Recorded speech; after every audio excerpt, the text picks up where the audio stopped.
Hi everyone all over the world. I'm Jeff Teague in Raleigh, North Carolina. I work real hard to be your trusted Toyota resource. Today I'm going to review and we'll go for a test drive in this 2021 Toyota Corolla SE. This thing is sharp, it's hot, I know it's going to ride well, and I'm going to tell you about some changes. Corolla SE is what we consider high performance compared to something like an L, an LE, or an XLE. It has a bigger engine, it's faster, it gets off the line quicker, and more. One of the first things we want to do is determine that this is indeed an SE Corolla that we're looking at here. One of the ways you can tell is by the accent lights here, the daytime running lights. It's a triple J pattern. If you're looking at something like an LE, it'll only have two swooshes, two J patterns. It also has a full complement of LED lights, which they come on quicker, they last longer, and they look sharper. They see farther into the sides and above, like when you're going down a country road and stuff like that. You can see into the trees, see a deer on the side of the road, something like that. And now it's got LED headlights, daytime running lights, a bug in my hair, and then also these accent lights down below. You can probably imagine this already, but one of the things to watch out for or just be aware of is the ground clearance. It's 5.1 inches, so it is lower to the ground. What that means is when you first buy your vehicle and you're learning how it drives, how it rides, the lights went off, you want to make sure you're not too close to a curb as you stop in your parking spot, because you might scrape, and nobody likes to hear that sound in a new car or a used car. This has Toyota Safety Sense 2.0, so in addition to traditional Toyota Safety Sense features, it's got bicycle detection during the daytime. It picks up bikers. It's great for this area of very active people. We want to see them. That's during the daytime. And then it picks up people at nighttime and daytime. It has lane trace assist, so it keeps you centered in your lane going around curves. And then it's also got road sign assist. It picks up stop signs. It picks up do not enter signs, yield signs, and it also tells you the speed limit right on your multi-information display, so you can tell if you're either being safe or you might get a ticket. Did you know that this is the 12th generation Toyota Corolla? This is the best-selling sedan in the entire world of all time. It's pretty impressive. So let's take a look at the profile here. You're gonna notice one thing that stands out right away is these 18-inch alloy wheels. They're kind of a two-tone of a metallic and also that dark gray. And you'll see other dark gray accents on the vehicle as well as I go along it. Like for example, the side rocker panel is in a dark gray. It also has smart key push button start, but I'll tell you why it has that push button start. It has an extra package on it. This has the upgraded premium package, and you can see all the features right here in this shot. Number one, premium package comes with the power moonroof. Number two, it comes with smart key, so you can see right here these two parallel lines. It's a dead giveaway that it's got smart key, and then it's also got blind spot monitor. But turn signal indicator, in addition to blind spot monitor for 2021, a new change is that it's gonna have rear cross traffic alert, so it can tell you what's coming from the sides or from behind you as you're backing up. It tells people, it tells cars, extra safety, and it works in combination with the backup camera right here. Look at that back end. I like big butts and I cannot lie. One of the underrated safety features on this car is the use of LED taillights and stoplights. Again, they come on quicker than traditional bulbs, so that means that if you're stopping, people behind you know quicker, just a little split second, that you might be applying the brakes, you might be stopping slow or fast, but either way, they're alerted and it could avoid a near accident or worse. And now it's got the color keyed rear spoiler on it, the backup camera of course, and then notice this rear diffuser that actually has a purpose. It serves for aerodynamics, but I think it looks cool from behind as well. And you'll notice the twin chrome pipes as well. Cargo space is 13.1 cubic feet. But it's a nice deep trunk space, plenty of room. I cannot get a good camera angle on this at all. Inside the compartment, another underrated feature. Just notice the soundproofing here, because this storage right here for the jack equipment also fits the wheel well completely, so it hides or masks a lot of that sound that you would hear, that dead air sound that comes from the back part of your car that makes it sound hollow with road noise.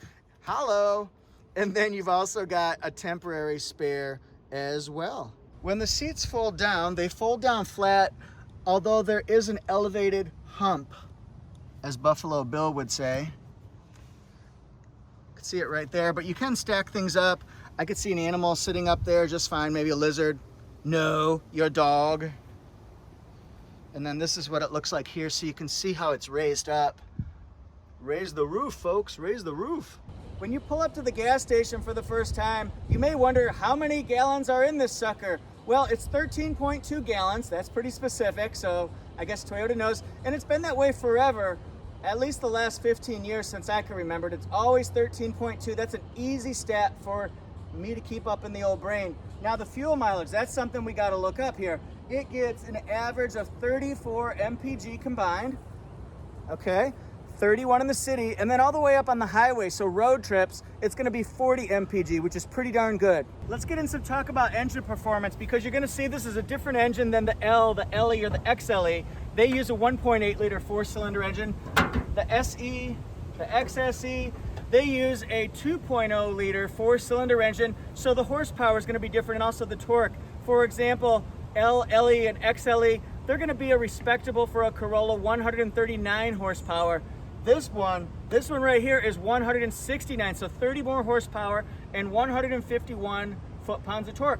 This engine works in combination with a dynamic shift, continuously variable transmission. It's a very reliable, dependable CVT dynamic shift, so it's more exhilaration when you're driving. You've got paddle shifters that help you along the way if you want to, as I call, simulate manual.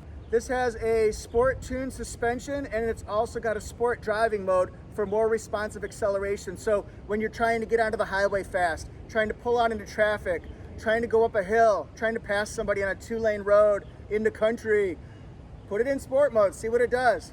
Inside you'll find a sport fabric seat arrangement, and it's got some blue accents as well, so we'll show you those. It's a patterned insert, so you can see the blue stitching mixed up with gray and white, and also that blue accent stripe, but it's not too much blue, I say. And then it's also got nice comfortable armrest, pretty deep cup holders as well, and then there are areas for child latches right here. You can even clip on to the 2 middle ones so that somebody can sit, a little baby can sit in the middle seat, where it's generally the safest for the first part of their life.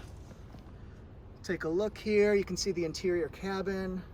Notice that window cutout right here, that helps with visibility, so you can see a little bit better from the sides. It's got an upgraded 8-inch screen.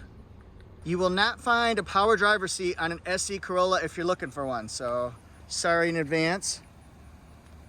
And then it has a pump though that can raise your seat higher and higher. We'll go higher and higher, straight up we'll climb. And then we've got a leather-wrapped steering wheel, along with a 4.2-inch multi-information display that can give you different information about your vehicle. Look at that. See, I wasn't kidding. There's a speed limit right there, 45. That's the last speed limit that it saw. I want to show you inside the center console so that you can see it's got the USB port right here, and also a 12-volt circular port. And then it has an electronic parking brake with brake hold, which is convenient once you get used to it. This turns the traction control on and off in case you want to slide or rock your car if it's stuck, that kind of stuff. And here's sport mode, and you can tell on the right side in green, see it's lighting up and not lighting up, and lighting up and not lighting up. The next USB port is going to be one of those hidden ones. So it's actually right here next to the glove box, or in this little compartment here. That's where you can plug things in, like your Apple CarPlay, USB cable, that kind of stuff. Nice deep and large glove box to put things like the manual and other things. And then this is the fan speed. It actually cools down very quickly. It's pretty intense. I'm impressed with it there. This is part of the premium package, that smart key. And then here are your controls to do basic important functions. Okay, this one right here, multi-information display. This is your lane tracing assist. You can turn that on or off. You want lane center on. Do you want to center it in your lane? Steering assist, sensitivity. There's a lot you can do with it. Turn off the pre-collision system. And of course I can turn it back on. Blind spot monitor off. Blind spot monitor on. Holla. rear cross traffic alert here, and then road sign assist. And then some other screens that we can see here. Messages if you got low tire pressure, digital speed, how far till you run out of gasoline, your average, the eco score of how you're driving it efficiently. Lane departure alert, radar cruise control, radio, trip information. I find that the interior cabin is sporty. It's not overwhelming with too many buttons and controls and dials, and I'll show you what I mean by that. But it's actually very user-friendly. The controls are easy to use. The dials, you can tell easily what they do. Apple CarPlay, Android Auto, very easy to use as well.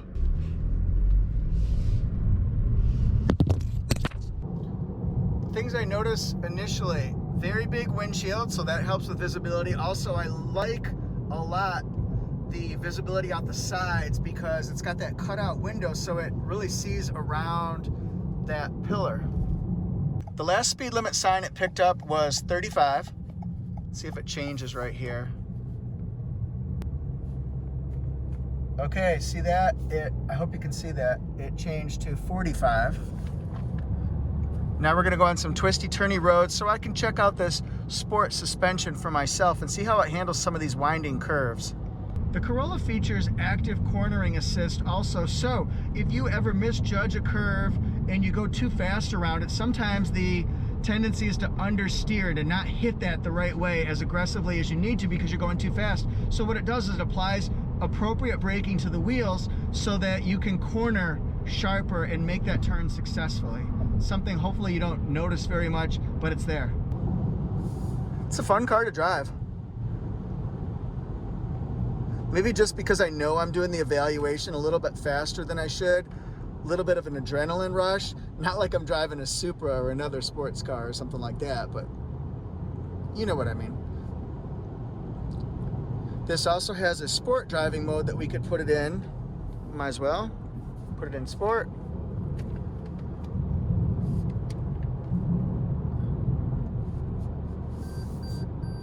Lane departure alert. All right, let's see how it does on these curves.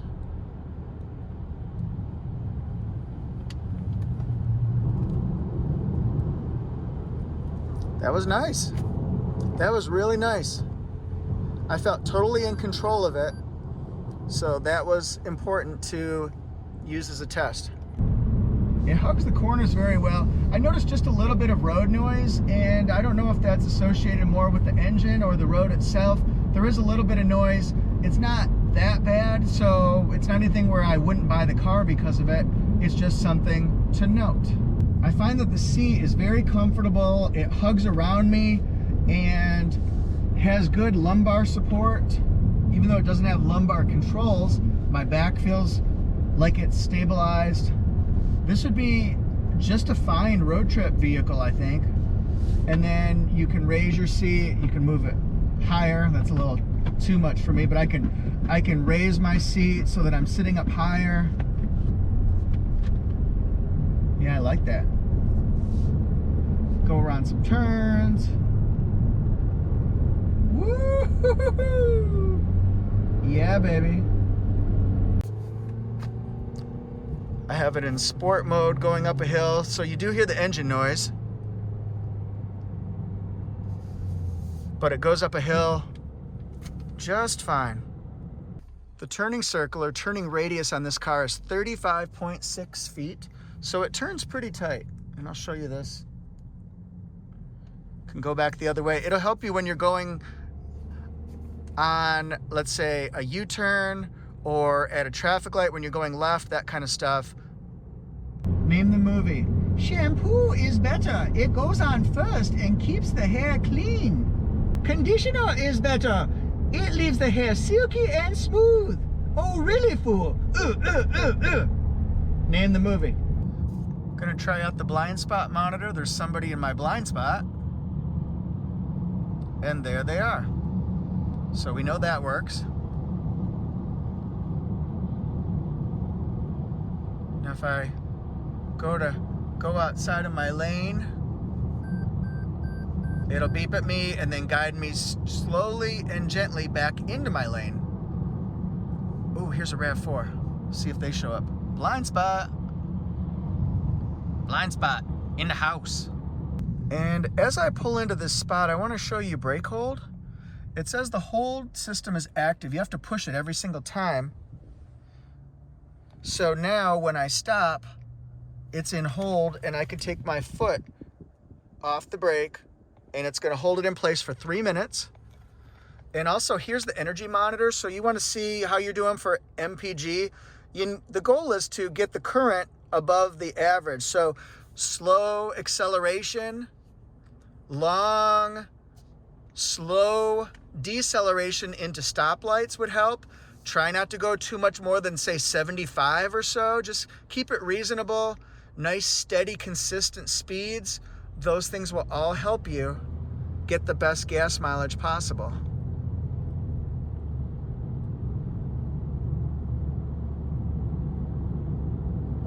And watch me take my foot off the gas now. See the current? Shoots right up.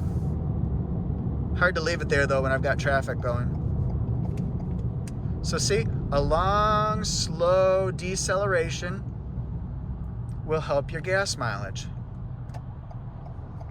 And then when you're going, nice and slow. Doesn't have to be fast.